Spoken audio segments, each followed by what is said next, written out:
안녕하세요. 오늘은 억울한 기소유예 처분에 대한 불복 방법을 알아보도록 하겠습니다. 상담을 주신 내용이 있습니다. 한번 읽어보겠습니다.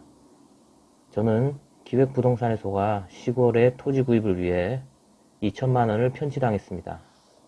이 사기 피해자 10명이 모였습니다. 그러나 사기꾼은 어디론가 도망쳐서 찾을 수가 없었습니다. 그래서 다른 피해자가 갑의 집을 찾아가서 피해 변상을 요구했는데 그 과정에서 폭행 사건이 있었다고 합니다. 그러자 갑의 가족들은 피해자들이 자신을 폭행했다라고 하면서 피해자 전원을 고소했다고 합니다. 하지만 질문을 주신 분은 폭행에 가담한 사실이 전혀 없었고 수사기관에서 이에 대해서 이야기를 했지만 검찰에서는 추가 조사를 하지 않고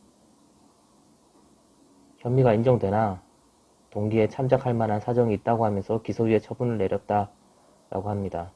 이런 기소유예 처분에 불복할 방법이 있을까 하는 내용으로 상담을 주셨습니다.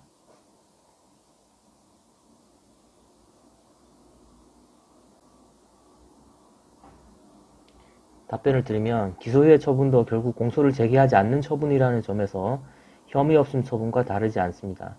하지만 이 기소유예 처분은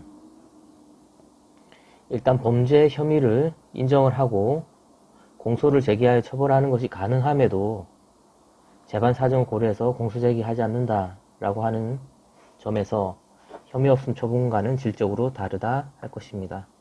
따라서 혐의가 없음에도 제대로 조사를 하지 않고 기소유예 처분을 내리는 것은 평등권 등을 침해하는 것으로 보게 됩니다. 일반적인 불기소 처분 같은 경우에는 범죄 혐의가 없기 때문에 불기소 처분이 되는데 기소유예 처분은 범죄 혐의가 인정됨에도 불구하고 여러 사정을 참작을 해서 기소를 하지 않는다는 것이므로 결국에 범죄 혐의가 인정된다는 것을 검찰에서 잠정적으로 판단을 한 거죠. 그 부분에 대해서 그런 잠정적인 판단에 대해서 기소유예 처분을 받는 것은 평등권 등을 침해한 것이다 하는 겁니다. 헌법재판소도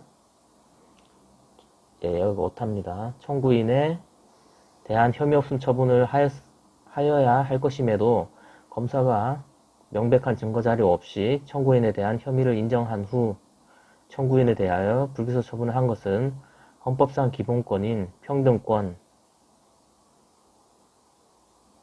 행복추구권 등을 침해하였다고 할 것이라고 했습니다. 따라서 기소유예 처분을 받은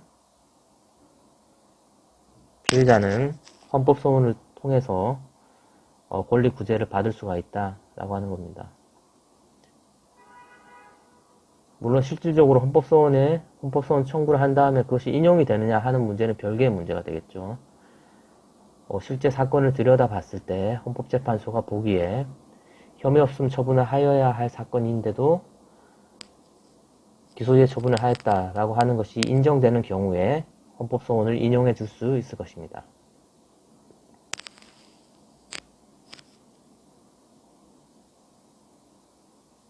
네, 오늘은 억울한 기소유예 처분에 불복하는 방법으로 헌법소원에 대해서 알아봤습니다. 감사합니다.